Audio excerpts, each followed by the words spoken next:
টিনা লাইফস্টাইলে তোমাদেরকে অনেক অনেক স্বাগত।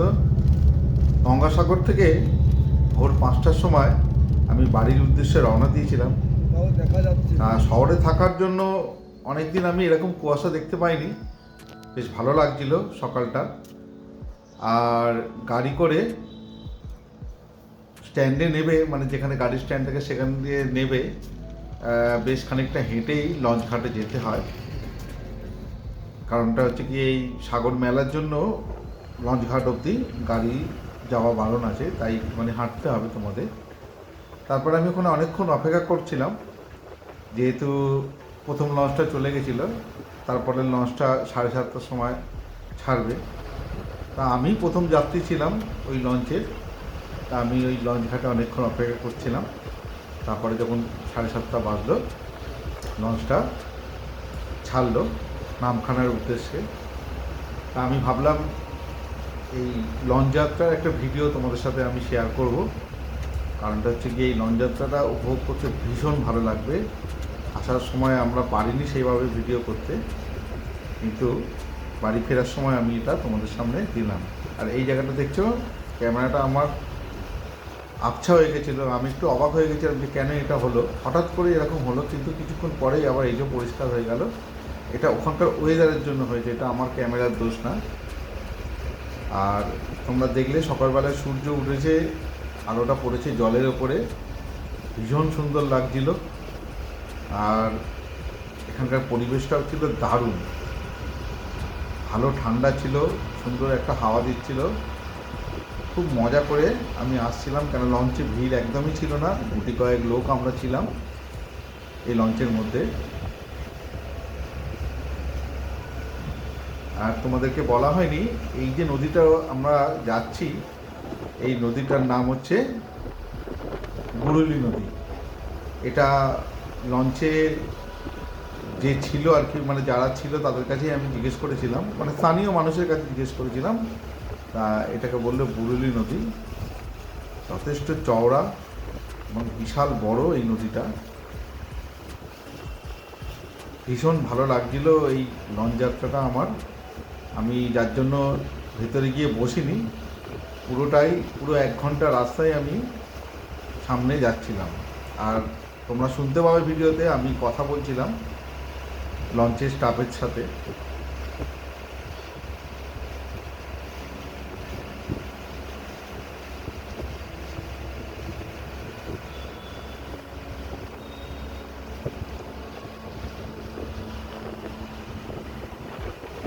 আমি এর আগে সুন্দরবন গেছিলাম, মাতলা নদী দিয়ে লঞ্চ যাত্রা করেছিলাম, সেখানেও খুব সুন্দর লেগেছিল আমার। কেন সেখানে দুদিকে জঙ্গলগুলো দেখা যাচ্ছিল, ঘন জঙ্গল ছিল বা হালকা ঘন জঙ্গল ছিল। এখানে সেরকম কিছুই না, এখানে যথেষ্ট চওড়া হওয়ার জন্য দুদিকের পাড় আমি দেখতে পাচ্ছিলাম না, তার মধ্যে কুয়াশা তো ছিলই, ওই জন্য আরোই দেখা যাচ্ছিল না। কিন্তু ভীষণ ভালো লাগছিল। বন্ধুরা তোমরা দেখো, আর এরপর তোমাদেরকে আরও সুন্দর জিনিস আমি দেখাবো, যে এই লঞ্চ যাত্রায় তোমাদের সাথী কে হবে।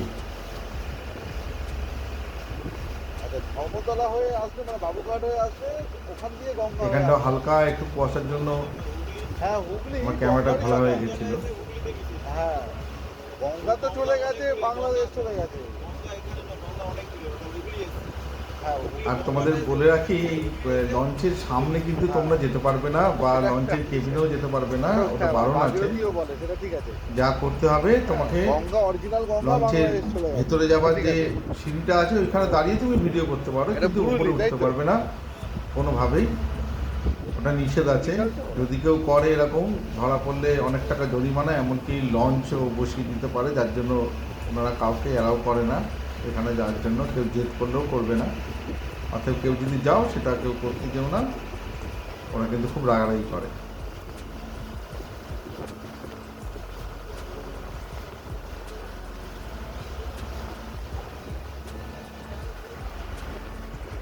ভিডিওটা তোমরা দেখতে থাকো, ভিডিওটা একদম স্কিপ করো না। একটু পরেই তোমাদেরকে দেখাবো যে আমার কার সাথে দেখা হয়ে গেছিল, কাদের সাথে দেখা হয়ে গেছিল এই লঞ্চ যাত্রায়।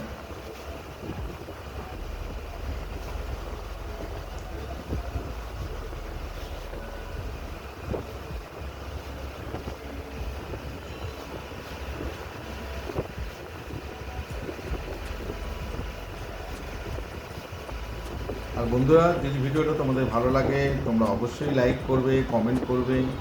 আর যারা যারা নামখানা থেকে বেনুবন এই লঞ্চ যাত্রাটা করেছো, যদি সেরকম থাকো কেউ, তাহলে অবশ্যই কমেন্ট করে জানাবে।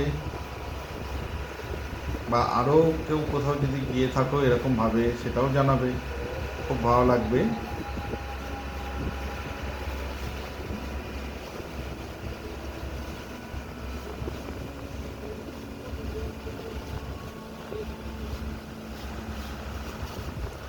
এই দেখো বন্ধুরা, সূর্যের আলোটা পড়েছে জলের মধ্যে, ভীষণ সুন্দর লাগছিল।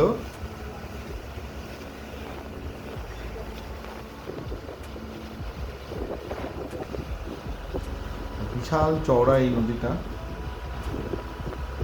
আর ভোরবেলায় মানে অনেকটা সকাল হওয়ার জন্য সেইভাবে কোনো লঞ্চ বা নৌকা দেখা যাচ্ছিল না। তাও আমি দুখানা,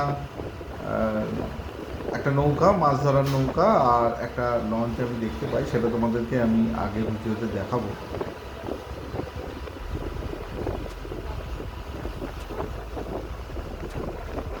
যাওয়ার সময় আমার খুব আফসোস ছিল যে আমি ঠিক করে ভিডিও করতে পারছিলাম না। সেটা আমি আসার সময় একদম পুষিয়ে নিয়েছি।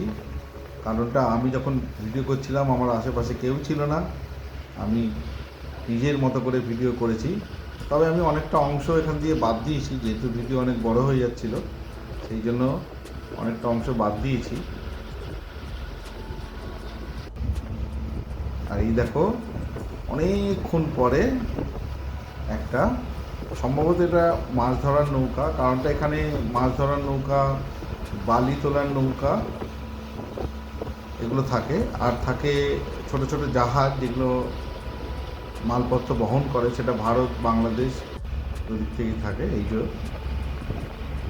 এটা সম্ভবত মাছ ধরার নৌকা, আমি ঠিক জানি না। তোমরা কেউ যদি জেনে থাকো অবশ্যই জানিও আমাকে, বা কমেন্ট করে বলো।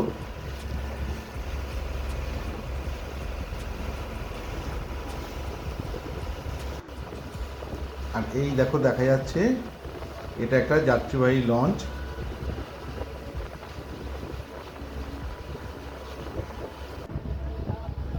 আর এইখানে তোমরা দেখতে পাচ্ছ হালকা হালকা একটা দ্বীপের মতো দেখা যাচ্ছে।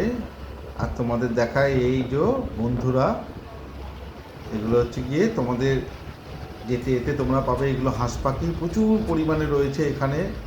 আর এরা খাবার দিলে একদম সামনে চলে আসে, জানো তো বন্ধুরা। আমি তো সকালবেলায় খাবার দিতে ভুলে গেছিলাম।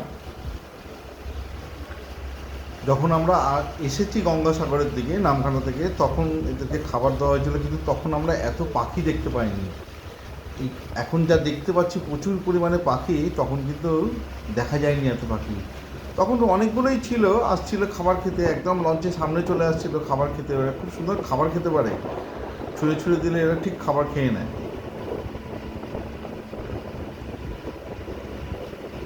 প্রচুর পরিমাণে আছে এই হাঁস পাখি, তোমরা গেলেই দেখতে পাবে।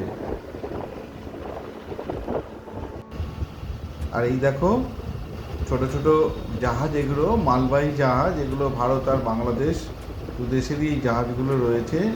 এরা মাল আদান প্রদান করে। তা এখানে কিছুটা আমরা হুগলি নদীর সংযোগস্থলে এসেছি। এরপরে আমরা ঢুকে যাব হাতানিয়া, দোহানিয়া নদী। এগুলো সবই আমি স্থানীয় মানুষের কথা থেকে জানতে পারি। তারপরে আমরা নামখানায় নেমে যাব, সেটা তোমরা দেখতে পাবে।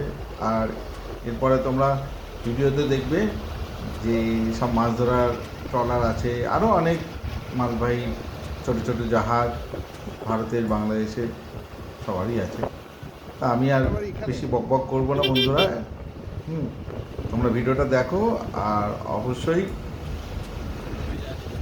অবশ্যই আমাদের ভিডিও শেষে যে ভিডিওগুলো থাকবে সেগুলো দেখো, আমাদের আই কার্ডে যে ভিডিও থাকবে সেগুলো দেখো, আমাদের পাশে দেখো। আর এরপরে দেখা হবে অন্য কোনো ভিডিও নিয়ে। অনেক অনেক ধন্যবাদ। সবাই ভালো থেকো, সুস্থ থেকো।